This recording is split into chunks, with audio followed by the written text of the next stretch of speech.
Le brunch politique Sud Radio. Tour d'horizon, petites phrases, confidences, analyses. Louis Morin décrypte l'actu politique avec ceux qui la font.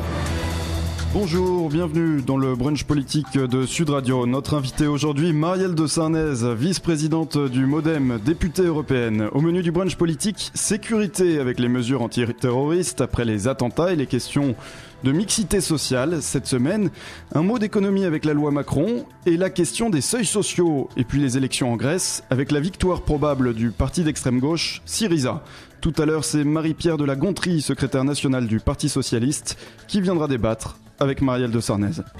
Le brunch politique Sud Radio. Louis Morin. Bonjour Marielle de Sarnez. Bonjour. Merci d'être notre invitée en direct aujourd'hui sur Sud Radio. Alors les mesures antiterroristes, tout d'abord, le déploiement de 10 500 militaires sur tout le territoire national, la création dans les prochaines années de 1400 emplois au ministère de l'Intérieur, l'équipement des policiers et des gendarmes réajustés, un futur projet de loi sur le renseignement. Est-ce que vous êtes satisfaite des mesures prises par le gouvernement pour lutter contre le terrorisme, Marielle de Sarnez ? Les responsables politiques, ils ont devant la situation qui a été créée depuis une quinzaine de jours maintenant, l'obligation d'assurer la sécurité de nos concitoyens. Ça, c'est la première des obligations. Pour cela, évidemment qu'il faut renforcer les moyens de la police, qu'il faut renforcer les moyens de tout ce qui est sécurité intérieure, de nos services de renseignement, qu'il faut renforcer les moyens sur le suivi de ce qui se passe sur Internet, qui est quand même le terrain de recrutement, au fond, des djihadistes. Il faut se poser la question de nos prisons. Qui sont des prisons qui étaient écoles de crime et qui sont maintenant des écoles pour le terrorisme.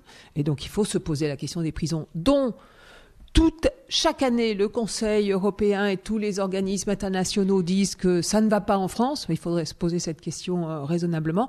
En tous les cas, je trouve que les premières dispositions, elles vont dans le bon sens.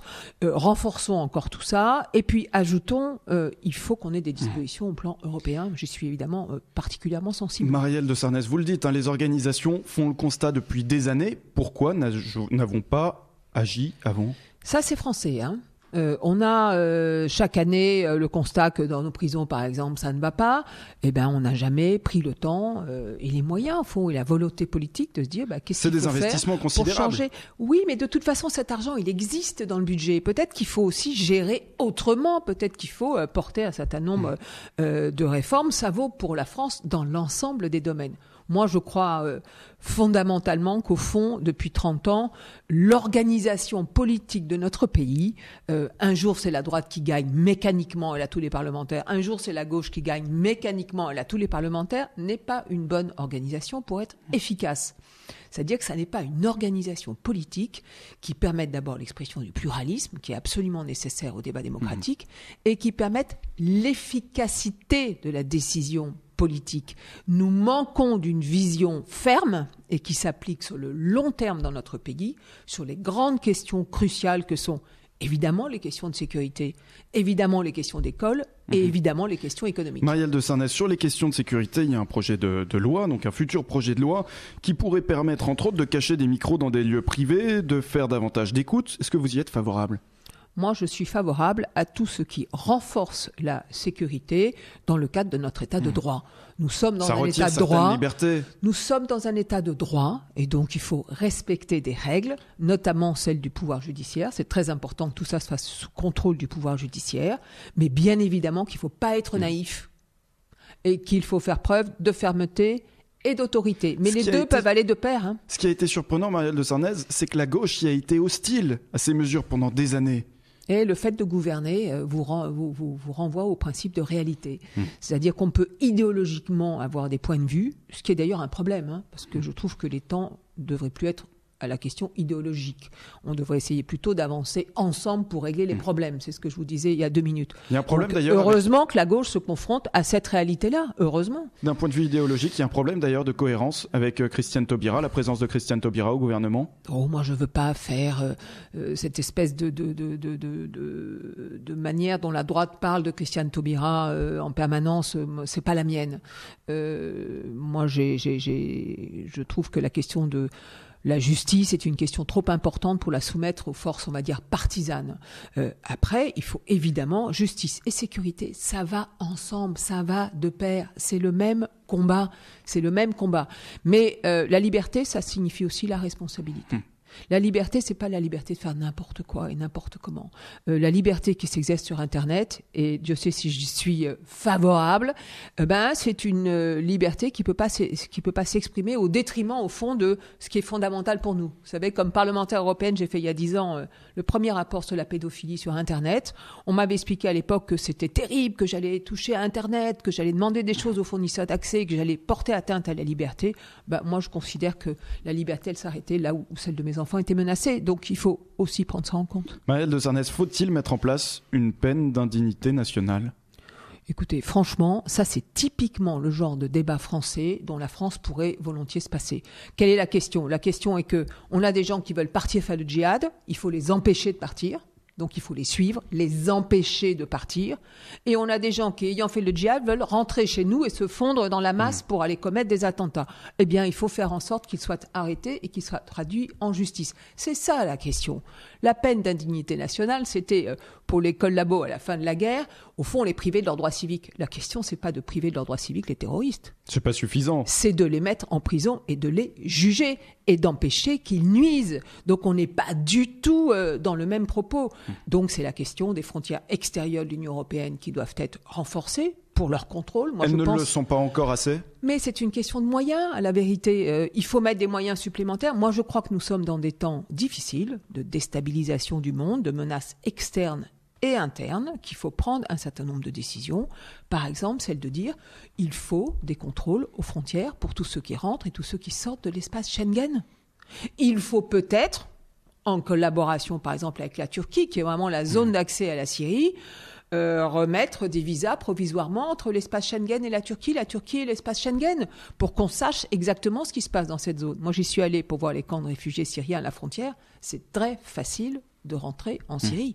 Eh bien, c'est tout ça qu'il faut faire. Et donc, ce débat sur l'indignité nationale est un débat qui est hors de propos. Il y a quelque chose qui existe, c'est la déchéance de nationalité, que le Conseil constitutionnel a validé cette semaine, tout à fait. Eh bien, écoutez, moi, je me range plutôt de ce côté-là.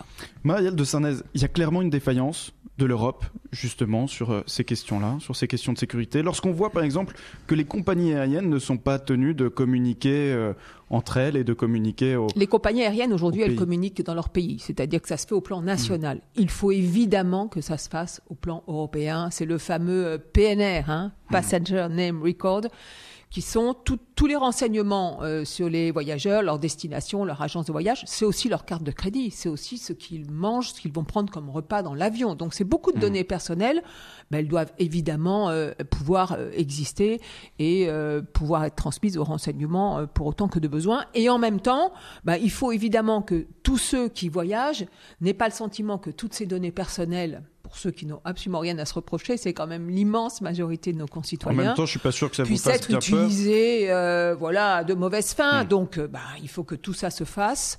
Évidemment, ça doit se faire dans le cadre d'un état de droit. Et pourquoi ça n'a pas encore été mis en place ? Parce que toute la question de rétention des données personnelles n'a pas été réglée. Les chefs d'État et de gouvernement se sont pas mis d'accord. Donc maintenant, il faut que tout ça se remette sur la table. Et il faut que, tout en respectant les données personnelles, évidemment, des passagers, il ne s'agit pas de donner le numéro de leur carte de crédit à tout le monde. Vous comprenez bien la question. Il faut quand même, évidemment, qu'on ait ce qu'on appelle un PNR européen, c'est-à-dire la mise en commun des données des passagers pour que nos services de renseignement puissent agir. Il faut renforcer ce qu'on appelle Europol, il faut renforcer ce qu'on appelle Eurojust, et il faut une harmonisation européenne. Par exemple, on a aujourd'hui certains pays qui retiennent les passeports à ceux qui veulent partir, d'autres non. Justement, Marielle de Sarnez, moi, je propose qu'on harmonise tout cela. Vous avez évoqué tout à l'heure la sortie des djihadistes de l'espace Schengen.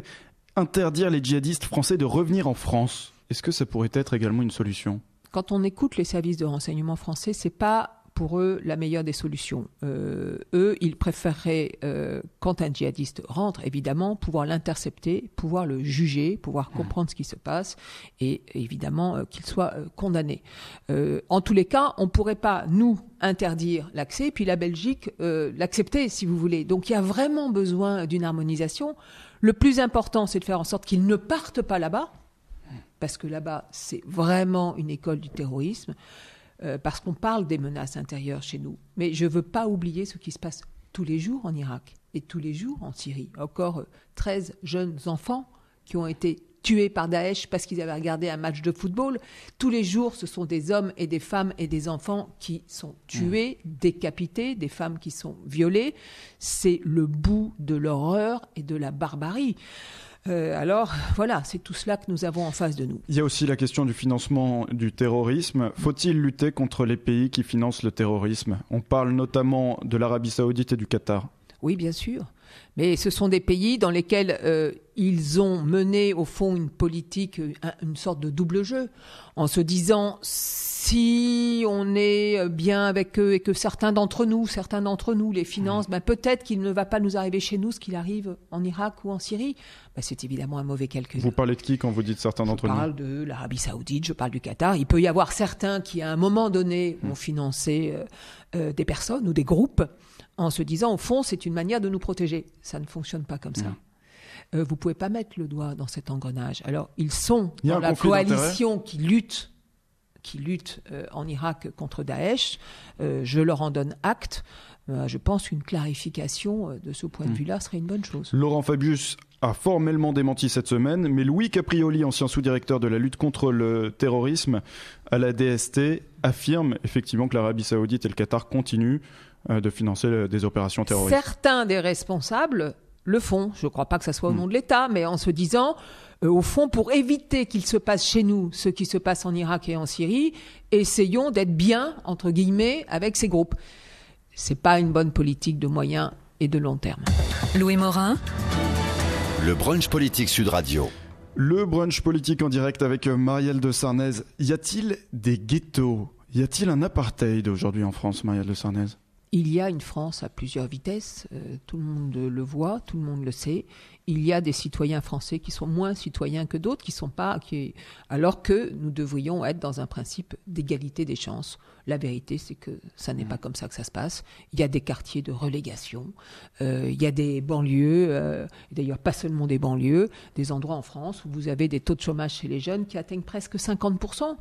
Donc c'est évidemment quelque chose qui dysfonctionne profondément dans la République française et qui est quand même le résultat de 30 années de politique dite de politique de la ville, où on a des gens de droite, de gauche ou de gauche et de droite qui, au fond, sont très satisfaits de cette politique depuis 30 ans, qui consiste à déverser des milliards et, au fond, derrière, rien ne se passe. On n'a pas l'égalité des chances à l'école, on n'a pas l'égalité des chances pour l'emploi et on a évidemment des conditions de ségrégation, en particulier dans les questions du logement, dans les questions même de transport, qui ne sont pas acceptables dans une république. Apartheid. Nicolas Sarkozy s'est dit consterné par l'utilisation de ce mot par Manuel Valls. Et l'êtes-vous aussi ?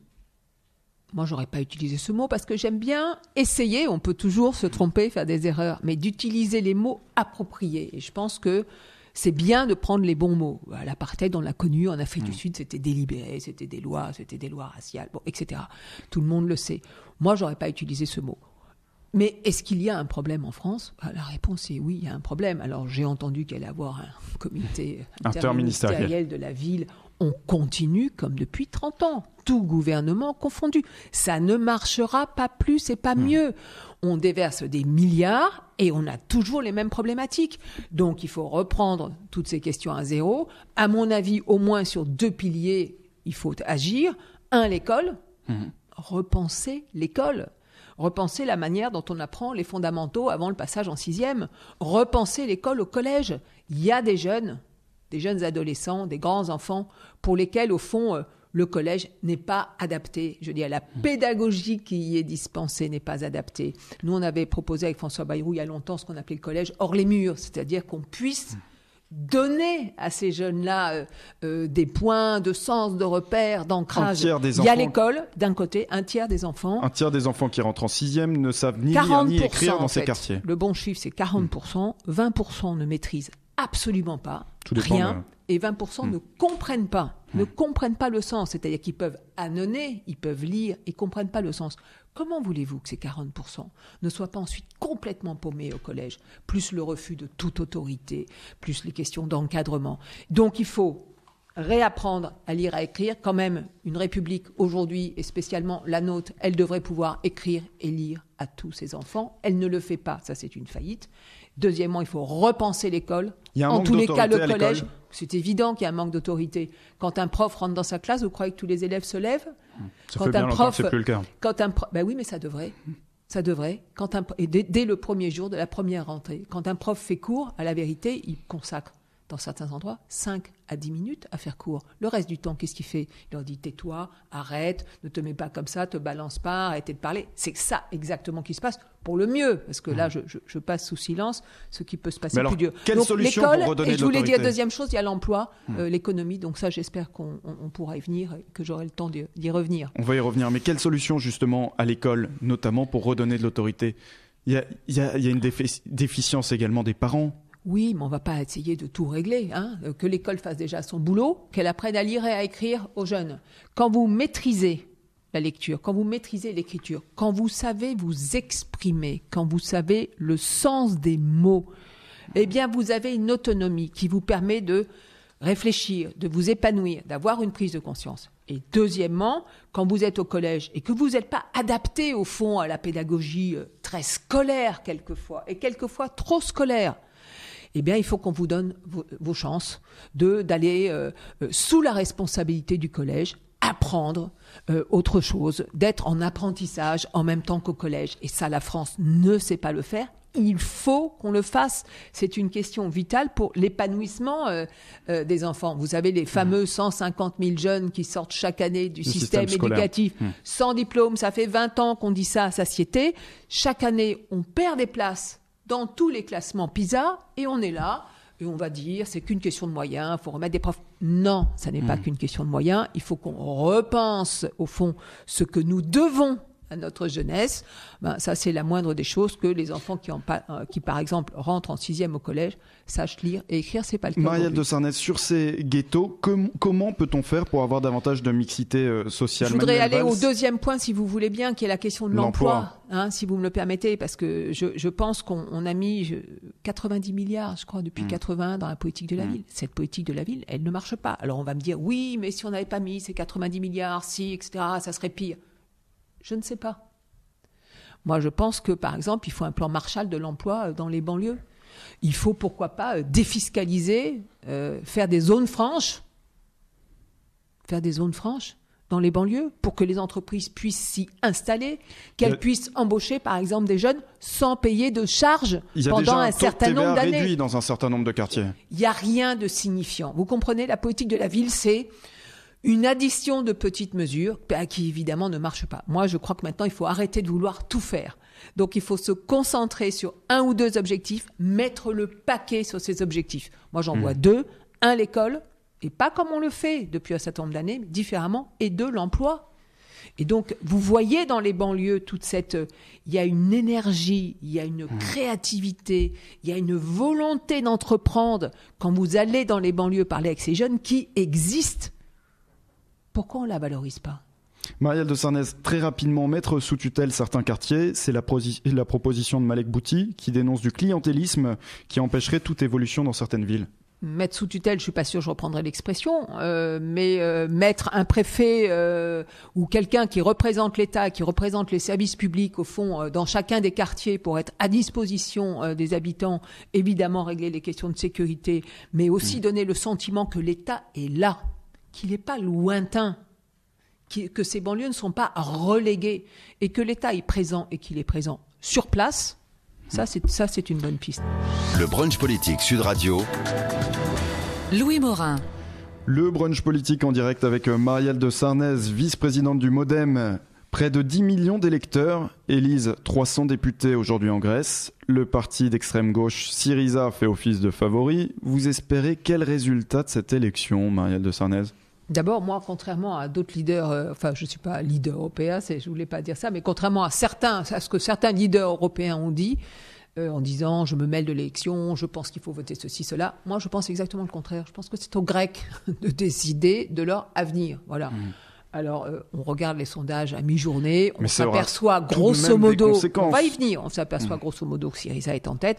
Au fond, moi, je connais bien la Grèce. C'est un pays vraiment que j'aime. Et j'aime beaucoup les Grecs. Et je parle beaucoup avec eux. Ils vont pas tant voter pour Syriza que contre l'austérité. À la vérité, c'est ça, cette élection. Ils vont voter contre ce qu'on appelle en Grèce, depuis 4-5 ans, l'austérité. Et c'est quoi ? C'est effectivement le fait d'augmenter les taxes tous les jours, d'augmenter les impôts tous les jours et de baisser les salaires.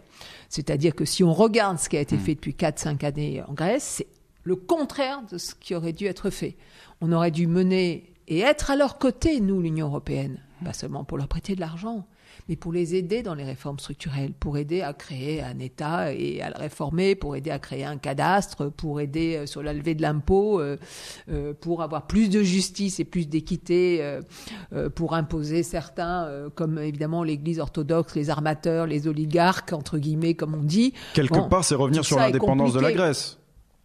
Il fallait être à leur côté. De toute façon, on prête beaucoup d'argent. Hein. Nous, les Français, les Allemands, les Italiens, tout le monde, les Européens prêtent beaucoup d'argent. Donc je pense qu'ils vont arriver en tête. Après, la question, c'est de savoir, est-ce qu'ils vont avoir la majorité absolue, 151 sièges, ou est-ce qu'ils vont avoir une majorité relative qui les obligera à un gouvernement d'union nationale. Ça, on verra ce soir, dès les premiers sondages de sortie des urnes. Après, ce qui est très intéressant, c'est de voir qu'ils ont un discours qui évolue beaucoup depuis 3 semaines. Il y a 3 semaines, ils disaient on va s'asseoir sur la dette et on ne la paiera pas. Il y a 10 jours, ils disaient on va renégocier, on va payer uniquement une partie de la dette. Aujourd'hui, ils disent on va demander un calendrier plus long et on va renégocier notre dette. Donc mais le principe de réalité l'emportera. Vous allez voir, ce qui va se passer, c'est que le principe de réalité l'emportera. Ils ont besoin d'argent en février, ils attendent l'argent de l'Union européenne. Vous savez que par exemple, si vous prenez la principale région de Grèce aujourd'hui, qui est la région autour d'Athènes, c'est 3 millions de Grecs, c'est 1/3 de la population.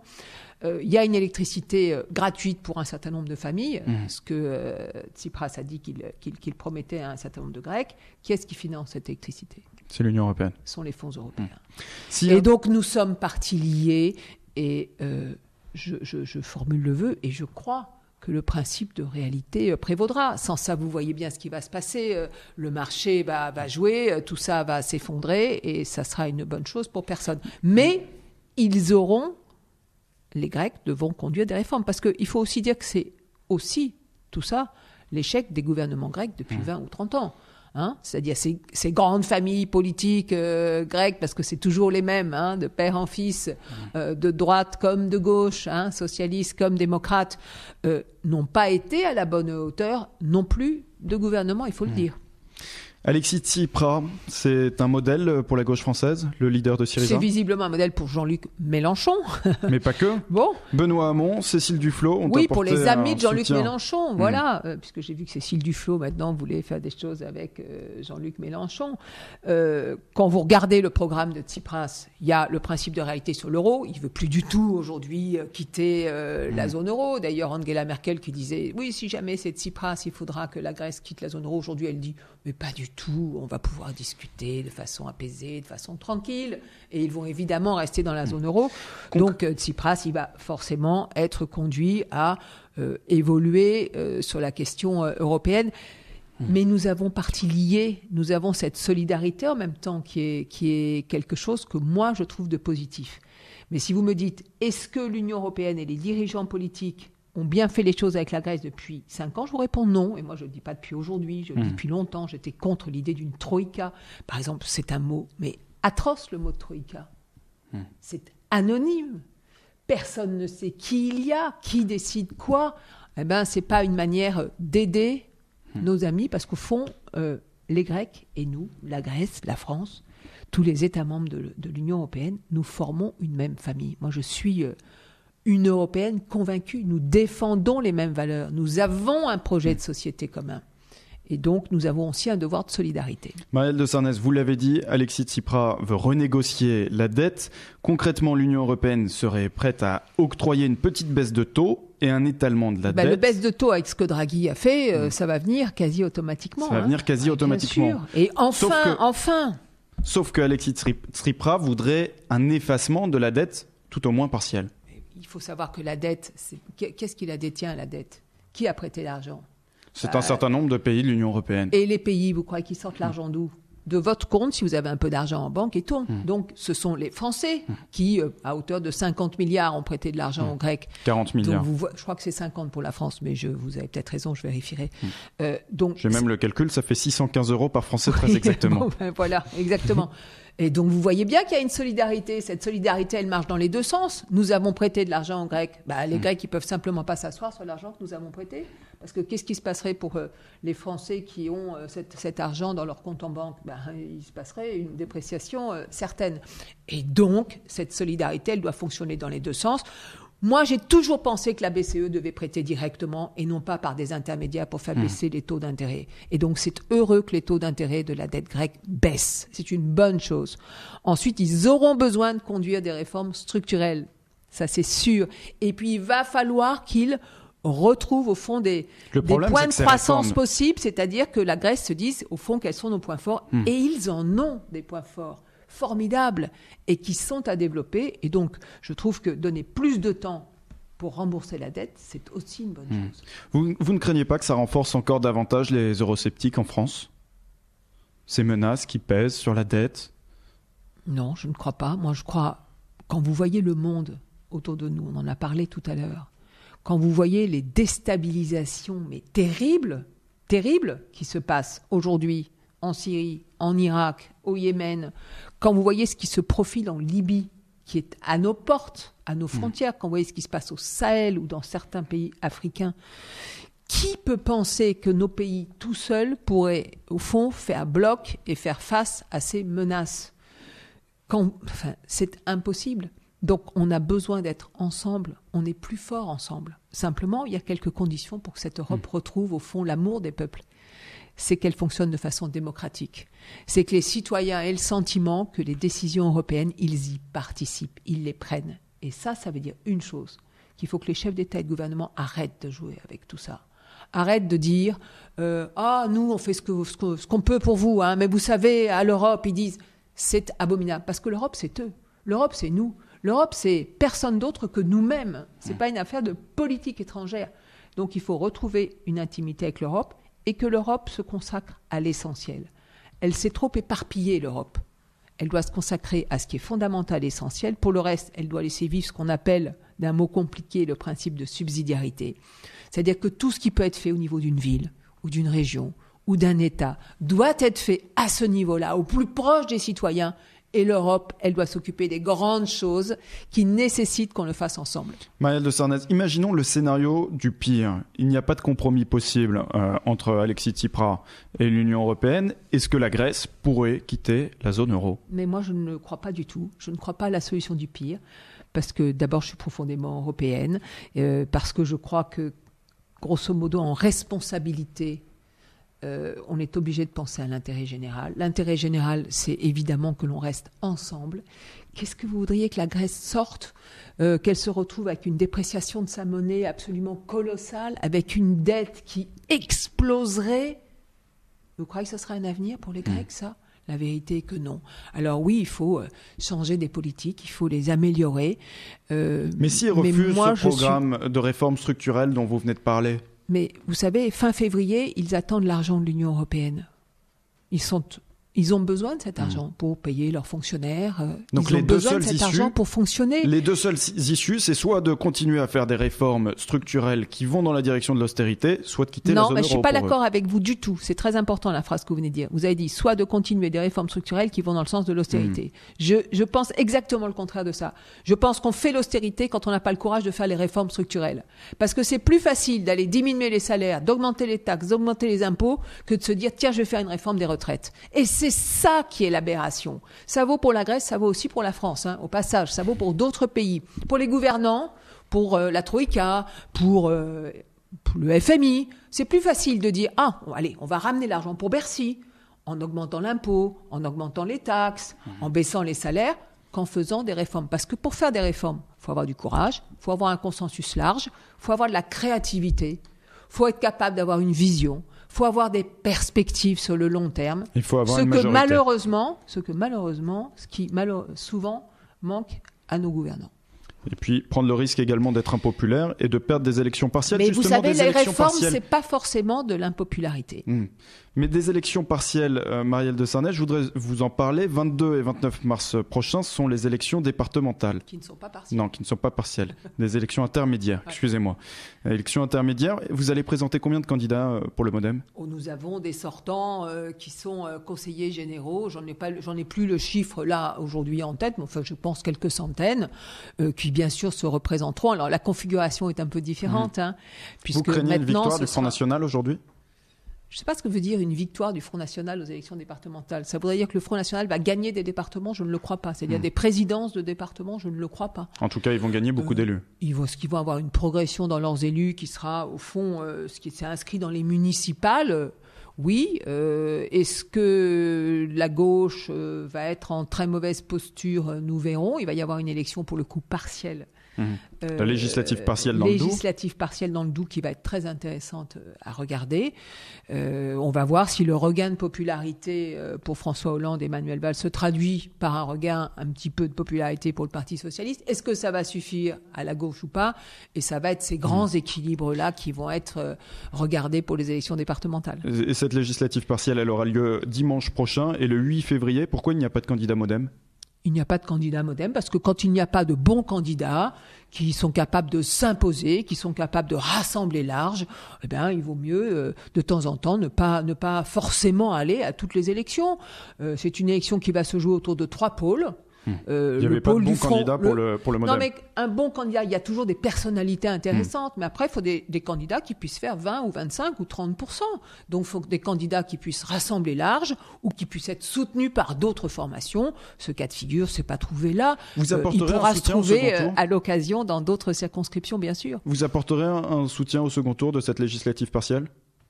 On va d'abord attendre le premier tour, si ça vous ennuie pas. Parce qu'il y a quand même le risque qu'il y ait un candidat du Front National au second tour. Ça vous inquiète? C'est au fond dans la logique de cette montée du Front National. Moi, ce que je constate, c'est que le Front National monte depuis 30 ans dans ce pays, que la plupart des responsables politiques, qu'ils soient à droite ou qu'ils soient à gauche, y ont une part de responsabilité importante, que le système institutionnel politique, il y a une très grande part de responsabilité. Et c'est pourquoi, avec François Bayrou, nous demandons un changement de ces institutions. Depuis longtemps, on ne peut pas vivre dans un pays où, au fond, vous avez à l'Assemblée nationale 90% des parlementaires qui représentent que 40% des Français. Ça ne peut pas fonctionner comme ça. On a besoin de pluralisme. On est plus intelligent à plusieurs. Donc, si l'UFN a un candidat au second tour, vous n'appellerez pas forcément à voter contre ce candidat? Je pense que nous soutenons le candidat de l'UMP au premier tour. Donc, il y aura une logique à ce qu'on soutienne le même candidat au deuxième. Le brunch politique Sud Radio. Louis Morin. Le brunch politique en direct avec Marielle de Sarnez et Marie-Pierre de la Gontrie, secrétaire nationale du Parti socialiste et vice-présidente de la région Île-de-France. Bonjour Marie-Pierre de la Gontrie. Bonjour. Alors, depuis tout à l'heure, on évoque un certain nombre de sujets avec Marielle de Sarnez. On va revenir sur la loi Macron. Demain, à l'Assemblée nationale, le projet de loi Macron, le travail du dimanche, la déréglementation d'un certain nombre de professions. Vous êtes favorable à la loi Macron, Marie-Pierre de la Gontrie, j'imagine. Marielle de Sarnez, en revanche, ce n'est pas le cas. Écoutez, moi je suis favorable à tout ce qui peut permettre de créer de l'emploi. Donc à partir de là, il faut regarder ce texte avec un a priori très favorable. Il n'empêche que un certain nombre de points ont été débattus. Vous l'avez évoqué, peut-être en utilisant un terme qui n'est pas totalement approprié, si je peux me permettre. Ce n'est pas vraiment le travail le dimanche, mais l'ouverture de certains magasins le dimanche. Et c'est vrai que lorsqu'on est en Île-de-France, lorsqu'on est à Paris, c'est un sujet sur lequel on est très attentif parce que permettre à certains d'accéder à l'emploi, oui, 3 fois oui. Permettre à certains qui ne peuvent pas faire leurs courses en semaine, oui, 3 fois oui. Mais attention à ce que notre mode de vie ne soit pas totalement dérégulé, à ce que les personnes déjà en difficulté, comme les femmes par rapport à l'emploi, ne se trouvent pas dans une situation où elles n'auront plus d'autre choix que de travailler le dimanche ou le soir jusqu'à minuit, puisque vous savez que c'est une disposition jumelle. Donc, il y a eu un très bon travail qui s'est fait en commission, vous l'avez vu la semaine dernière, qui a permis déjà d'améliorer beaucoup un certain nombre de dispositions qui posaient problème. Et puis, il va y avoir le travail en séance. Mais c'est vrai, cette question de l'ouverture des magasins le dimanche est un sujet intéressant, mais qui a certains aspects qui méritent d'être améliorés. Il y a aussi la question du nombre de dimanches. Marielle de Sarnez, 5, 7 ou 12 dimanches par an? Moi, je dis bonjour d'abord à Marie-Pierre de la Gontrie, qui est avec Bonjour. nous maintenant. Moi, je suis tout à fait favorable à l'ouverture des commerces le dimanche, dans certaines zones, parce qu'il ne faut pas faire croire que ce serait, par exemple, sur tout Paris. Paris est au fond une capitale internationale, mondiale. C'est important que cette ville vive. Évidemment, ça ne peut se faire que sur la base du volontariat. C'est-à-dire que ceux ou celles qui peuvent et qui ont envie de travailler le dimanche ou le dimanche soir, ça ne peut vraiment se faire que sur cette base. C'est extrêmement important.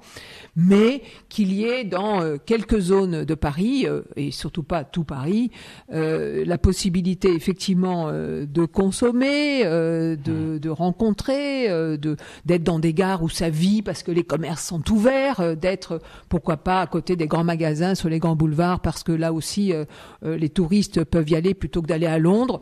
Tout ça, franchement, ça me semble aller dans la bonne direction. Mais moi, ce que je trouve absolument incroyable, c'est que nous débattons de cette question de l'ouverture des commerces le dimanche depuis des semaines et des semaines et des semaines et des semaines, et qu'au fond, le bon sens devrait être de dire oui, bien sûr, dans certaines zones d'une capitale comme Paris, ça semble évidemment aller exactement vers où il faut aller. Il y a aussi la question de la déréglementation d'un certain nombre de professions. Marie-Pierre de la Gontrie, Bruno Le Maire craint la disparition, par exemple, des offices notariaux dans les plus petites communes.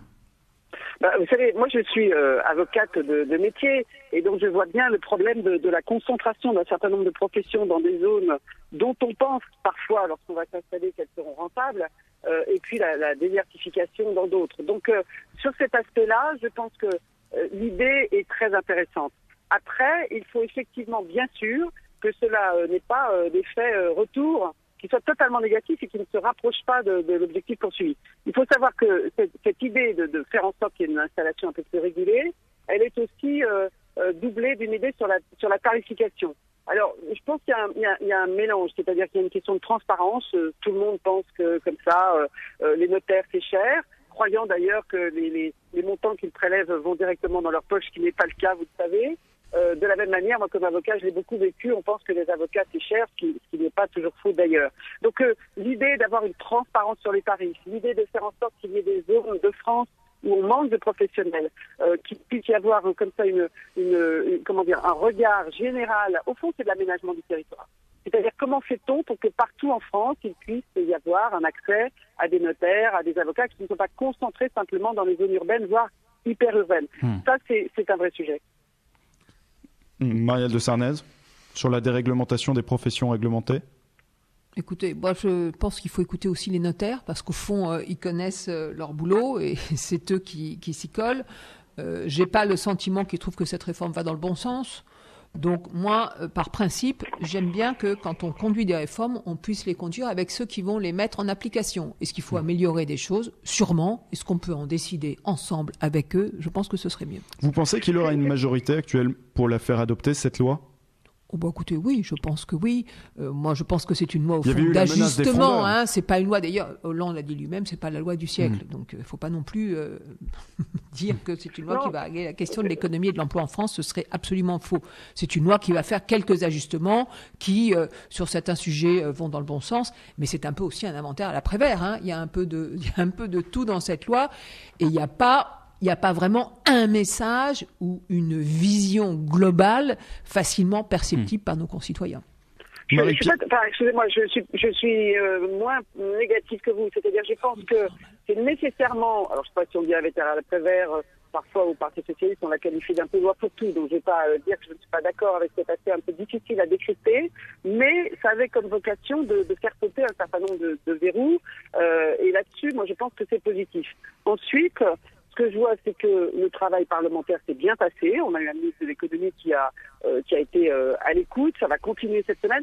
Je trouve que c'est plutôt bien, même si je suis d'accord avec Marielle de Sarnez, il y a peut-être certains points sur lesquels on aurait pu rêver d'une concertation plus approfondie, mais c'est toujours le problème. Vous le savez comme moi, on veut faire des textes, on souhaite qu'ils se mettent en œuvre assez rapidement, et en même temps on veut de la concertation, donc il faut toujours essayer de trouver le juste milieu. Au fond, le débat parlementaire le permet, donc je crois qu'on peut être assez positif au final sur le travail.